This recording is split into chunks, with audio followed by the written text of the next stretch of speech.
रानी की जय हो। बैठिए युवराज। ये देखिए दादी, भारत में किसी ने एक आरटीआई लगाई है। कैसी आरटीआई राजकुमार? आरटीआई में लिखा हुआ है कि भारत कब और किससे आजाद हुआ। 14 अगस्त और 16 अगस्त 1947 को भारत का शासक कौन था? 25 जनवरी और 27 जनवरी 1950 को भारत का शासक कौन था? ब्रिटेन का शासन किस तारीख को भारत से खत्म हुआ? और क्या ब्रिटिश और उनकी आने वाली पीढ़ी का भारत पर किसी भी तरह का अधिकार है?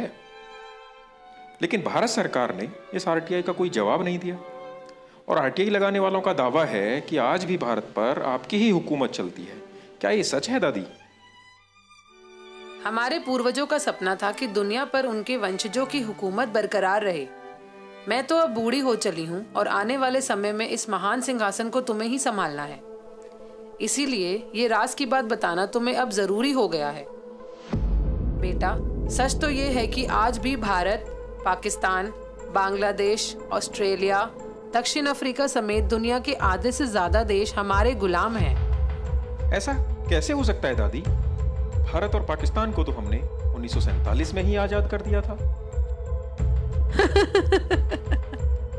बेटा, इसी भ्रम में रखकर ही हमने भारत के लोगों को आज तक गुलाम बना रखा है। उनको ये आजादी देने का नाटक करना उस समय हमारी मजबूरी बन गई थी, जब सुभाष चंद्र बोस ने आजाद हिंद सरकार बना ली थी। इसी कारण से 1946 में भारत में हमारी रॉयल नेवी में भी विद्रोह हो गया था और जनता में 1857 की तरह विद्रोह होने वाला था। तब हमने गुप्त रूप से शासन करना ही ठीक समझा। गुप्त रूप से शासन का मतलब? भारत को हमने 99 साल की लीज पर वहां के अपने ही चमचों को सत्ता संभालने के लिए दिया था, ताकि भारत के लोगों को लगे कि देश आजाद हो गया। लेकिन सही मायने में आधिकारिक रूप से आज भी भारत पर हमारा ही कब्जा है और हमारे ही बनाए हुए कानून चल रहे हैं, जिससे आज भी हम भारत को खुलेआम लूटकर गरीब और लाचार बना रहे हैं। दादी, ये सुनकर खुशी तो बहुत हो रही है, पर यकीन नहीं हो पा रहा। ठीक है, ये बताओ कि क्या मुझे कभी भारत जाने के लिए वीजा की जरूरत पड़ी, जबकि वहाँ के प्रधानमंत्री या राष्ट्रपति को इंग्लैंड में आने के लिए वीजा लेना पड़ता है? क्या तुम्हें पता है, जब मैं 1952 में रानी बनी तो ब्रिटेन के साथ साथ भारत और पाकिस्तान की भी रानी घोषित हुई थी। क्या तुमने नेहरू और सी राजगोपालाचारी के द्वारा ली गई शपथ पढ़ी होती तो यकीन आ ही जाता। कौन सी शपथ?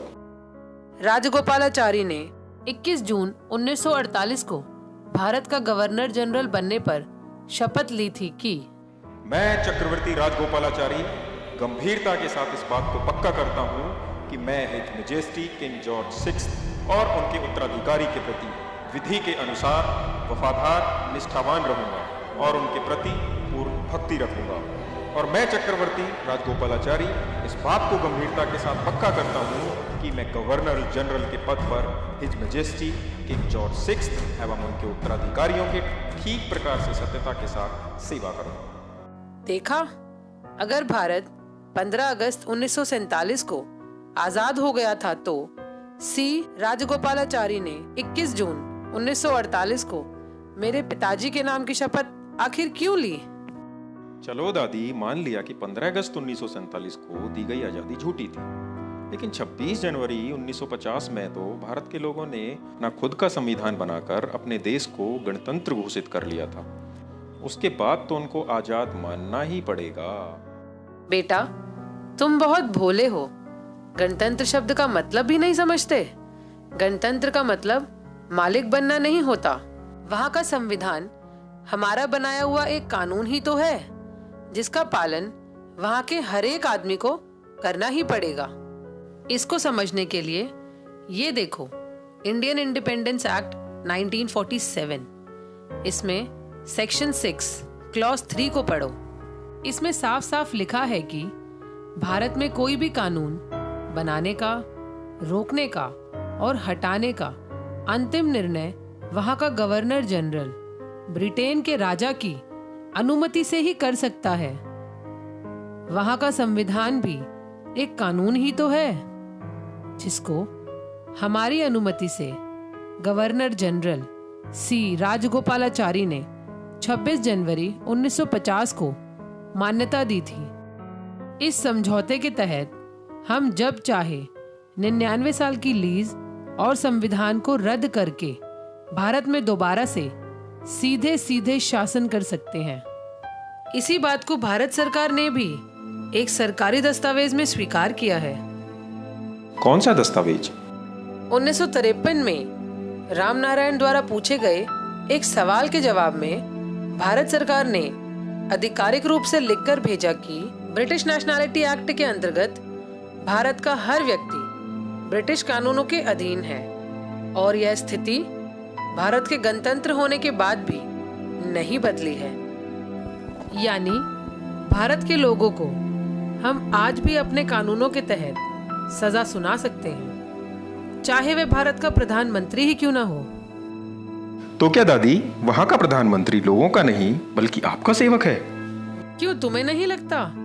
दिल्ली के बुराड़ी इलाके में जिस जगह मेरे दादा जॉर्ज पंचम का राज तिलक हुआ था, उसी जगह मेरे कहने पर मनमोहन सिंह की सरकार ने कोरोनेशन पार्क बनवाना शुरू किया, जिसमें हमारे दादा परदादा की मूर्तियां और हमारा एक विजय स्तंभ लगा है। और अब मोदी सरकार ने उससे भी ज्यादा हजारों करोड़ों रुपया खर्च कर उस पार्क का निर्माण जल्द से जल्द पूरा करवा दिया। इस तरह भारत के राष्ट्रपति भवन के सामने लगे खंबे पर मेरे सितारे का निशान देख सकते हो, जो कि मेरे मुकुट और छड़ी पर भी है, जिसे मेरी इजाजत बिना भारत में कोई भी हटा नहीं सकता।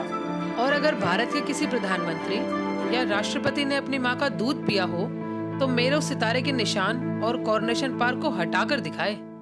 और आरटीआई के जवाब में अगर भारत के राजपत्र पर यह लिख कर दे दे कि भारत के लोग वहाँ के सर्वोच्च शासक हैं और ब्रिटेन की रानी का भारत पर कोई अधिकार नहीं, तो मैं अपना सिंहासन उस आदमी के लिए खाली कर दूंगी।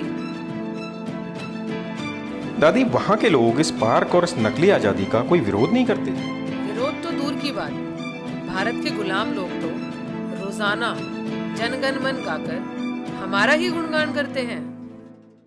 दादी, बाकी तो समझ गया, पर उनका राष्ट्रगान हमारा गुणगान कैसे? बताओ ना दादी। जनगण मन के बारे में मैं तुम्हें बाद में बताऊंगी। जी दादी, long live British, long live queen. नमस्कार साथियों, मेरा नाम अंकित है और मैं मुरादाबाद के एक छोटे से गांव से हूं। मैं एक साधारण किसान परिवार से हूं। ये वीडियो अभी आप लोगों ने देखा, हो सकता है कि इस वीडियो की सारी बातें आप लोगों को सच ना लगें, लेकिन साथियों वास्तविकता यही है कि इस वीडियो की एक एक बात सच है। और जिन लाखों लोगों ने इस देश को आज़ाद कराने के लिए अपनी कुर्बानियां दी, उनका सपना आज भी अधूरा का अधूरा है। आज भी ब्रिटेन की रानी का शासन भारत पर होना उन सारे शहीदों का अपमान है। मैं नहीं जानता कि इस देश से ब्रिटेन के शासन का अंत कैसे होगा, लेकिन इसके लिए मैं हर संभव योगदान करने के लिए तैयार हूँ। और मुझे लगता है कि शायद इसी को देशभक्ति कहते हैं। सिर्फ भारत माता की जय बोलने से कोई देशभक्त नहीं हो जाता। जो देश के सम्मान के लिए थोड़ा सा भी योगदान ना कर पाए, वो देशभक्त कहलाने के लायक नहीं होता। साथियों, ये वीडियो तो मात्र एक शुरुआत है। आने वाले वीडियो में हम इससे भी गहरे राजों से पर्दा उठाएंगे।